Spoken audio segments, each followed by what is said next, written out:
Assalamualaikum warahmatullahi wabarakatuh. Perkenalkan, nama saya Latif Mubarak dari program studi D3B Elektro. Saya akan mempresentasikan hasil materi saya, yaitu laser. Pertama, equilibrium. Pada dasarnya, laser atau light amplification by stimulate emission of radiation bekerja dengan menciptakan populasi inversi dalam tingkat energi atom atau molekul dalam medium yang digunakan. Proses ini melibatkan mendorong sejumlah besar atom atau molekul ke tingkat energi yang lebih tinggi, sehingga ada lebih banyak atom atau molekul dalam keadaan eksitasi dibandingkan dengan keadaan dasar. Untuk mencapai laser, populasi inversi ini harus dipertahankan atau dijaga pada tingkat energi yang lebih tinggi. Jadi ketika foton lewat melalui medium yang berstimulasi oleh populasi inversi, foton ini dapat merangsang emisi foton yang serupa, yang pada gilirannya menghasilkan emisi cahaya yang koheren dan terfokus, yaitu cahaya laser. Selanjutnya, two-state system. Dalam konteks laser, two-state system merupakan pada kondisi di mana terdapat dua tingkat energi yang dominan dalam medium yang digunakan untuk menciptakan laser. Dalam kebanyakan laser, terdapat dua tingkat energi penting yang terlibat dalam proses pemancaran cahaya. Misalnya, dalam laser yang menggunakan media seperti atom atau ion, terdapat dua tingkat energi yang relevan, tingkat energi dasar dan tingkat energi eksitasi. Proses pemancaran cahaya pada laser melibatkan elektron atau atom yang berpindah dari tingkat energi eksitasi ke tingkat energi dasar. Sistem dua keadaan pada laser menggambarkan situasi di mana hanya dua tingkat energi inilah yang berperan dalam pengosongan, di mana energi yang diberikan kepada atom atau molekul memacu mereka untuk beralih dari tingkat energi eksitasi ke tingkat energi dasar dengan memancarkan foton. Dengan mendorong sejumlah besar atom atau molekul ke tingkat energi eksitasi atau populasi inversi, foton-foton yang dilepaskan saat atom atau molekul kembali ke tingkat energi dasar ini mengalami stimulasi, menciptakan efek yang dilepaskan saat atom atau molekul kembali ke tingkat energi dasar ini mengalami stimulasi, menciptakan efek kaskade, foton yang koheren dan terfokus menghasilkan cahaya laser. Jadi, dalam konteks laser, two-state system merujuk pada sistem di mana terdapat dua tingkat energi yang penting untuk proses pemancaran cahaya yang koheren dan fokus yang terjadi pada dalam laser. Selanjutnya, landscape function. Fungsi landscape merupakan konsep penting dalam fisika yang menggambarkan pola distribusi, lebar garis spektral dalam cahaya yang dipancarkan atau diserap oleh suatu sistem. Ini memberikan gambaran tentang bagaimana cahaya dihasilkan atau diubah oleh medium atau proses tertentu. Dalam konteks laser atau spektroskopi, fungsi landscape menggambarkan cara intensitas cahaya tersebar dalam berbagai baris spektral yang dihasilkan oleh suatu sistem. Ada beberapa jenis fungsi landscape yang umum digunakan dalam analisis spektrum cahaya. Antara lain adalah fungsi Lorentzian, yang sering terkait dengan spektrum emisi dari sistem yang memancarkan secara spontan atau pada keadaan yang tidak terkendali. Selanjutnya, fungsi Gaussian yang digunakan dalam situasi di mana distribusi lebih simetris dan muncul dalam sistem yang lebih terkendali dan stabil. Selain itu, fungsi Voigt merupakan kombinasi dari fungsi Lorentzian dan Gaussian. Sering digunakan dalam situasi di mana efek Doppler dan efek tekanan mempengaruhi lebar garis spektral. Pemahaman tentang fungsi landscape membantu dalam menafsirkan data dari eksperimen spektroskopi dan memberikan wawasan tentang interaksi antara cahaya dan materi serta faktor-faktor lain yang memengaruhi spektrum cahaya yang dihasilkan oleh sistem tersebut.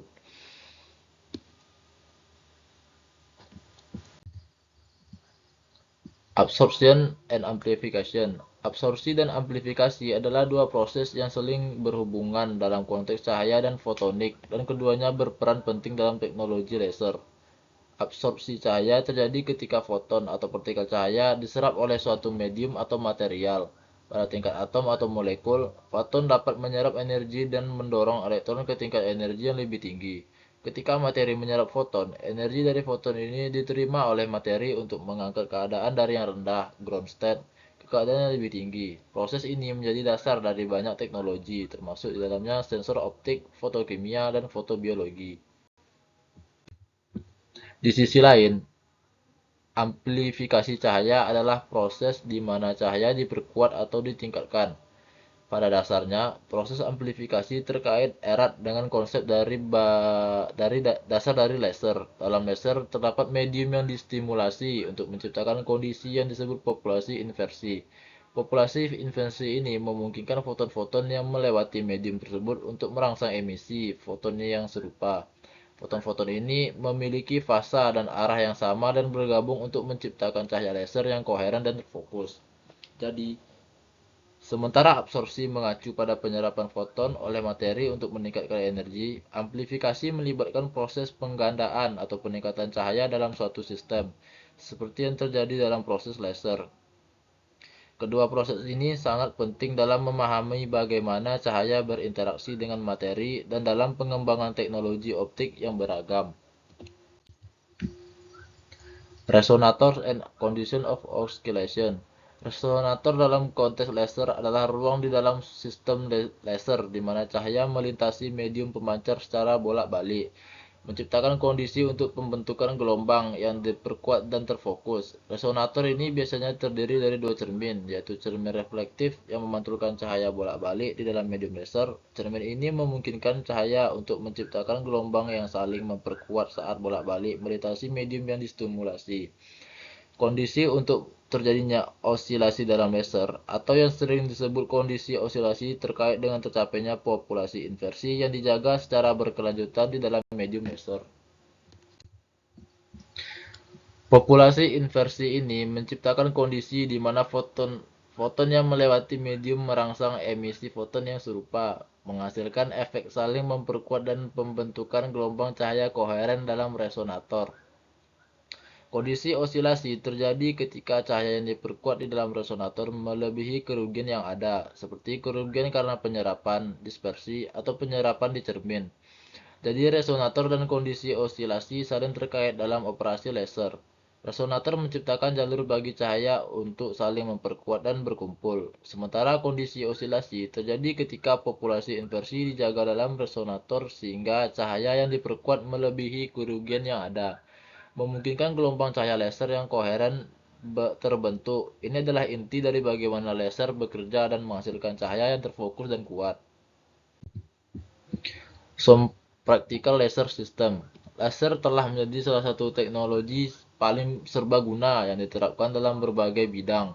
Di industri, laser digunakan untuk pemotongan dan pengelasan material dengan tingkat presisi yang tinggi, memungkinkan produksi massal komponen otomotif, peralatan elektronik, dan banyak lagi.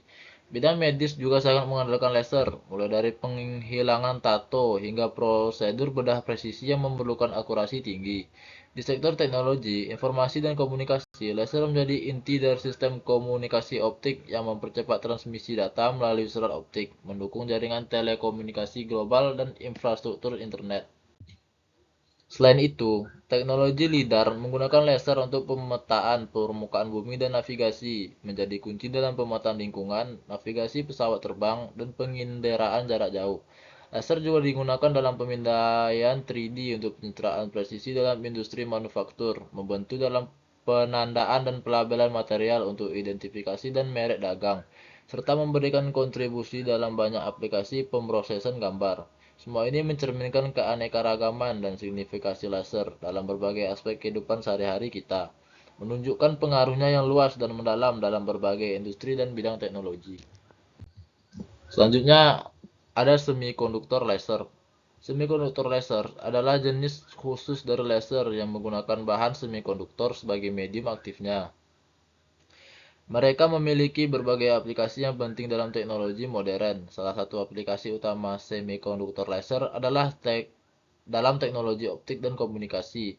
Mereka menjadi inti dari pemancar dalam serat optik, memungkinkan transmisi data yang cepat dan efisien dalam infrastruktur jaringan telekomunikasi global dan internet. Selain itu, semikonduktor laser juga digunakan dalam pembacaan data, seperti di perangkat DVD, Blu-ray, dan CD player. Mereka menjadi komponen kunci dalam pembacaan dan penulisan informasi pada media penyimpanan digital ini. Selain itu, dalam dunia medis, mereka digunakan dalam berbagai aplikasi, termasuk dalam peralatan diagnostik dan pengobatan yang memerlukan presisi tinggi, seperti dalam prosedur bedah refraktif mata atau untuk sistem pemindaian gambar medis. Kelebihan utama dari semikonduktor laser adalah ukurannya yang kecil, daya rendah, efisiensi yang tinggi, dan kemampuan mereka untuk diintegrasikan ke dalam perangkat elektronik yang lebih kompleks. Kemampuan untuk menghasilkan cahaya dengan berbagai panjang gelombang juga memungkinkan aplikasi yang sangat beragam, mulai dari komunikasi hingga pengobatan medis. Semikonduktor laser telah menjadi salah satu teknologi yang mendukung perkembangan teknologi modern, memberikan kontribusi penting dalam banyak aspek kehidupan kita. Laser Mode and Control Technique. Mode-mode laser mencakup berbagai pola perambatan cahaya dalam resonator laser yang terbentuk oleh cermin reflektif. Pola ini mempengaruhi bagaimana cahaya berinteraksi dengan medium dalam laser. Pengendalian mode laser menjadi penting untuk memastikan karakteristik cahaya yang dihasilkan sesuai dengan kebutuhan aplikasi. Salah satu teknik kontrol melibatkan stabilisasi mode, memastikan laser beroperasi pada mode yang diinginkan, dan mencegah perubahan mode yang tidak diinginkan, menghasilkan cahaya yang konsisten. Selain itu, teknik pemilihan mode memungkinkan pengatur resonator atau medium untuk memilih mode spesifik yang menghasilkan sifat cahaya yang diinginkan. Pengendalian Q-switching dan mode locking juga digunakan untuk memanipulasi mode-mode laser, menghasilkan pulsa cahaya pendek dengan intensitas tinggi. Yang penting dalam aplikasi seperti pemindaian, komunikasi optik, dan bidang ilmu lainnya. Pengendalian mode laser menjadi kunci dalam memastikan kualitas, stabilitas, dan kinerja optimal sistem laser. Memungkinkan adaptasi cahaya yang dihasilkan sesuai dengan kebutuhan aplikasi spesifik. Parametric oscillator. Parametric oscillators adalah jenis khusus dari osilator yang menggunakan efek parametrik untuk menghasilkan osilasi. Mereka memanfaatkan sifat non-linear dari bahan untuk menghasilkan gelombang-gelombang yang diperkuat. Dalam konteks laser, parametric oscillators menggunakan efek parametrik non-linear untuk menghasilkan cahaya laser.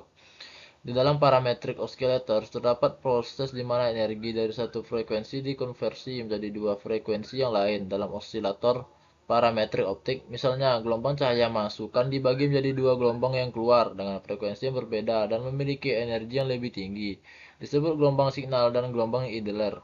Proses ini mengikuti hukum konservasi energi di mana jumlah energi sebelum dan sesudah konversi harus sama. Keunggulan dari parametric oscillators adalah kemampuan untuk menghasilkan cahaya dalam berbagai frekuensi yang dapat disesuaikan dengan kebutuhan tertentu, serta kemampuan untuk menghasilkan cahaya dengan kekuatan yang tinggi. Mereka digunakan dalam berbagai aplikasi seperti penelitian spektroskopi, pencitraan medis, dan komunikasi optik di mana kebutuhan akan cahaya dalam berbagai spektrum frekuensi berbeda seringkali dibutuhkan. Dengan fleksibilitasnya dalam menghasilkan cahaya dalam spektrum yang luas, parametric oscillators memiliki peran penting dalam bidang optik dan teknologi terkait lainnya. Optical Fiber Amplifier. Optical fiber amplifiers adalah komponen penting dalam infrastruktur jaringan telekomunikasi modern yang menggunakan serat optik untuk mentransmisikan data.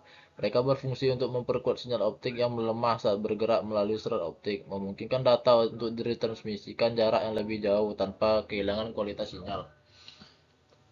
Ada beberapa jenis optical fiber amplifiers, tetapi yang paling umum adalah erbium doped fiber amplifier atau EDFA yang menggunakan serat optik yang didoping dengan erbium sebagai sistem penguat ketika sinyal optik melemah saat bergerak melalui serat optik. EDFA mengambil sinyal tersebut menggunakan proses stimulasi emisi yang merangsang atom-atom erbium untuk menghasilkan foton-foton tambahan yang memiliki energi yang sama dengan sinyal asli, memperkuat sinyal tanpa perlu mengkonversinya menjadi sinyal listrik.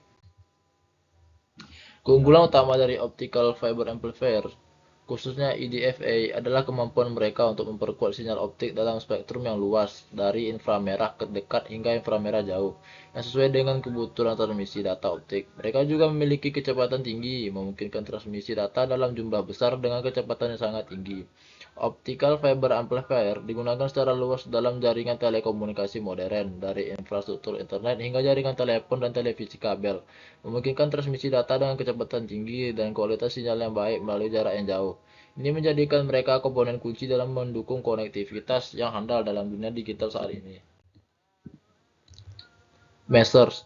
Masers adalah versi mikro gelombang dari laser yang menggunakan efek stimulate emission of radiation pada gelombang mikro, biasanya frekuensi radio. Mirip dengan laser yang menggunakan cahaya tampak atau inframerah, maser menggunakan efek yang sama namun pada gelombang mikro. Maser pertama kali dikembangkan sebelum laser. Pada tahun 1950, mereka memiliki prinsip dasar yang sama dengan laser, di mana mereka menciptakan radiasi elektromagnetik yang diperkuat dan koheren. Namun, perbedaan utama adalah dalam frekuensi gelombang yang digunakan. Maser menggunakan gelombang mikro, sedangkan laser menggunakan cahaya tampak atau inframerah. Penggunaan utama laser adalah dalam bidang penelitian dan aplikasi keilmiahan, terutama dalam astronomi, radio, dan spektroskopi molekuler. Mereka digunakan dalam pendeteksian gelombang radio yang sangat lemah dari objek astronomi dan juga dalam pemindahan spektrum untuk mempelajari struktur dan sifat molekuler. Meskipun kebanyakan aplikasi praktis maser terbatas pada bidang penelitian dan ilmu pengetahuan, konsep dasar yang mereka tunjukkan menjadi fundamental dalam pengembangan teknologi laser dan penerapannya dalam berbagai bidang, dari komunikasi optik hingga pengobatan medis. Noise and application. Noise atau kebisingan dalam konteks optik dan elektronik merujuk pada gangguan atau sinyal-sinyal yang tidak diinginkan yang bisa mengganggu atau merusak informasi yang ditransmisikan atau diolah. Dalam aplikasi optik dan elektronik, pengolahan dan pengurangan kebisingan sangat penting karena dapat mempengaruhi kualitas sinyal dan informasi yang dikirimkan atau diproses. Pada level dasar, kebisingan dapat berasal dari berbagai sumber, seperti gangguan elektromagnetik, perangkat elektronik yang tidak stabil, sinyal yang berasal dari lingkungan, dan proses-proses fisik dalam komponen optik atau elektronik. Kebisingan dapat mengurangi kejelasan sinyal yang diinginkan atau bahkan menyebabkan kesalahan dalam informasi yang ditransmisikan. Pengurangan kebisingan sangat penting dalam berbagai aplikasi dalam komunikasi optik. Teknik-teknik untuk mengurangi kebisingan sangat diperlukan untuk menjaga kualitas dan kecepatan transmisi data. Dalam secara optik, dalam bidang pemrosesan sinyal, algoritma pengurangan kebisingan digunakan untuk meningkatkan kualitas sinyal atau gambar yang diproses.